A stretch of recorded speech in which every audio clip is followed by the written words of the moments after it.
everyone, and thank you so much for tuning in. My name is Scott Edinburgh. I'm the founder of Personal MBA Coach. I went to MIT for undergrad, working for my MBA. I've been running Personal MBA Coach for the last 15 years. We help folks around the world get into top business school programs with tutoring, admissions consultancy, essay editing, and interview prep. And Columbia is one of our favorite programs, and I'm super excited here to have Al Drews here with me today to talk about Columbia's Executive in Residence program. So Al, I'll let you introduce yourself, do a brief overview of the program, and then we'll go through some questions. Yeah, thank you. It's a pleasure to be here today. So I graduated from Columbia in 1982 and went to work for PepsiCo at the time and stayed with PepsiCo and a related company for 28 years, becoming the CFO of the Pepsi Bottling Group, which was a Fortune 160 company. And then I went on to do private equity for a few years. And now I'm doing this program, helping run this program at Columbia, which is really exciting, and I'm happy to talk to you about it today. Great. So let's talk a little bit about how the program works. How many executives are there? How do people sort of get matched up with an executive? Maybe we can start there. Yeah, sure. So there are 25 of us. We volunteer our time, and the primary thing we do is we coach and mentor students. So we had 1,500 meetings with students last year. These are usually about career questions, but sometimes they may be about work-life balance and entrepreneurial ideas and so forth. But there are 25 of us. We're almost all either C-suite executives from major corporations or people of similar position from consulting firms or banks and so forth. We have two former senior partners from McKinsey and BCG. We have a fellow who is on the executive committee of Evercore. We have 5 former CEOs and chairmen of companies like Macy's and Wyeth Labs and Quest Diagnostics. We have a couple CFOs like myself. And so, this is very high caliber people who volunteer their time to coach and mentor students on whatever topics are relevant, what are of interest or needed by the students. That's great. Super exciting. Something I definitely would have enjoyed. I had some of this, but not quite at the same level of expertise. And so, do you have any examples? I'm sure you have many examples, but maybe you can give an example of something that somebody learns from one of these meetings. Yeah, so sometimes it's as simple as having a half an hour conversation with a student and just helping them clarify their thinking. I would say more times than not, that's actually what happens. Okay, and a good example was a woman who came to see me in her first term a few years ago, and she'd been working in private wealth management for well, I won't get into the firm, but a major bank, and she wanted to become an investment banker. And she was concerned that somebody from a private wealth management background didn't have the credentials to get an investment banking job with one of the top tier firms. And I talked to her for about 10 minutes, and I almost thought it was kind of funny, to tell you the truth, that she was having this sort of angst about this, because she was the most fantastic candidate for an investment banking job. And I just looked her in the eye and said, "Stop worrying about it. You are as good a candidate, as great a candidate as anybody. Okay, as anybody in this class." And she kind of listened to me for a minute, and all of a sudden it was like, a weight was lifted off her shoulders. And if you fast forward, she's graduating right now, and she's got a great investment banking job with a very, very top tier firm that anybody would die for. And so in the course of that conversation, she had this little bit of crisis of confidence, and that little nudge was basically enough. And then I also said to her, go meet with, Eduardo Mestre and Barbara Byrne, who are 2 executives in our program, who are both, very senior investment bankers, and talk to them about it too. And so the stories like that there are many stories like that. And there are also stories where it's a longer term kind of relationship as well. That's great. No, and that, that's one of the reasons why I got into this. I had a client once that was working in media out in LA for 8.5 years, and really wanted to do banking. And we didn't write about it in the essays because I thought that would have been a little bit risky, but went into investment banking, got there, and took some nudging. So that's fantastic. So as you think about, this program versus others, obviously folks watching this video, reading this article might be thinking about different schools. What are some things that might separate, Columbia's Executive in Residence from other similar programs? Yeah, well, we actually just recently had 2 second-year students do kind of a deep dive competitive benchmarking of the program versus the other schools. And nobody really has a similar program in the breadth the seniority of the folks, the breadth, and the access that students have to us. Okay, many of the other schools focus on, say, entrepreneurship. We focus on anything you really want to talk to us about.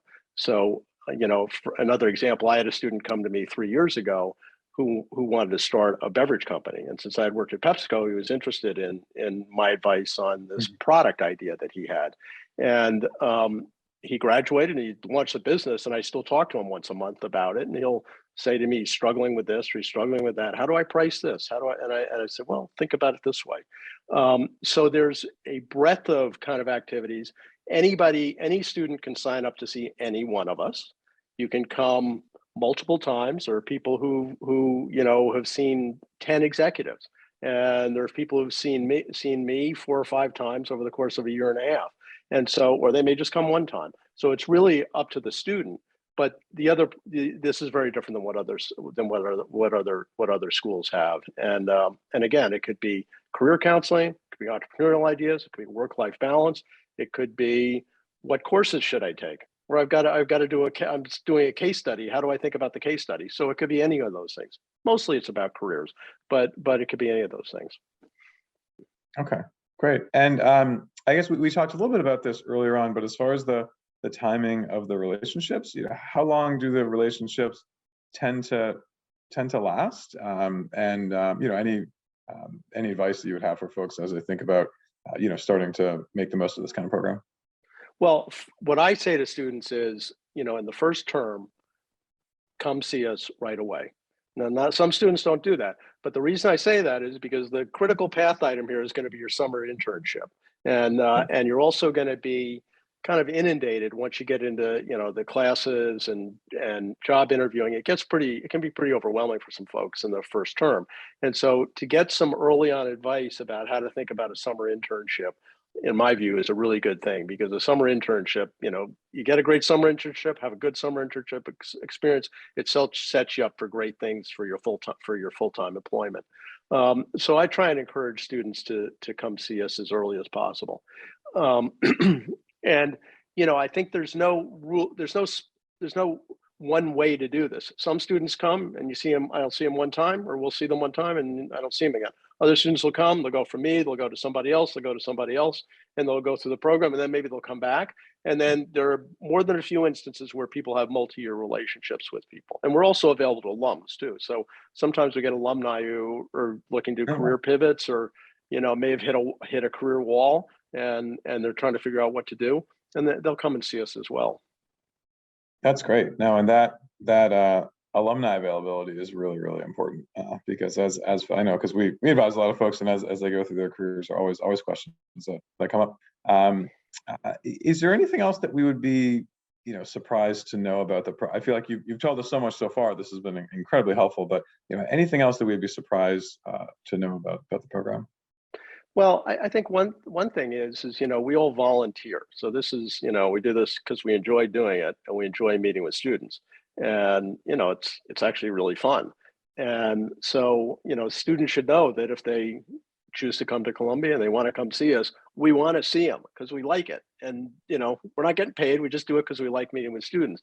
And these situations, like I described with this woman who wound up with the investment banking job, I mean, it's kind of nice to say, wow, I helped that person, I helped that woman get what she wanted. And there are a lot of those stories, and it's just a very nice thing. So we love it. And so, I want students to come to Columbia, come to the new campus, and come see us, and we'll be very happy about that.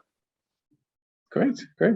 Well, any other piece of advice or closing words that you have today? We can talk about the situation we have here, the economy, job change, anything like that. If we want to open up that can of worms, or just any sort of closing. Well, I'll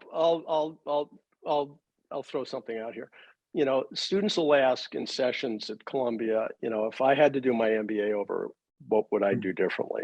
And the one thing I say is, the MBA experience is an academic experience, and it's an experiential experience. If that's I guess that's not a proper use of English language, but it's an experiential experience. And don't sell the experiential thing short when in the time you're there, because particularly if you have access to a program like this, or if you're in New York and you have access to all the business and the commercial activity that's going on in New York, make sure you take advantage of that, because that'll really be profound in shaping your, your career and things that you'll take with you for the rest of your life. Yeah, and that reminds me, one regret, I don't have many regrets for business school, but one regret I have, there were a lot of these organized trips, whether it's to companies or tracks or that sort of thing.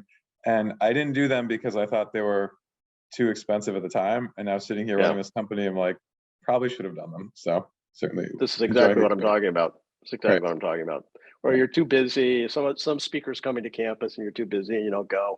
And then, you kind of regret that you didn't do it. So yeah. Wow, super helpful. Thanks for all the great work that you do. I know many of our clients and all the Columbia students love it. So I really appreciate that. And folks, if you want to learn a little bit more about the program, jump on the website or jump on our website. We'll be having this video as well as the written transcript. So thank you so much, and wish everybody best of luck as you prep for your applications. My pleasure. Thank you.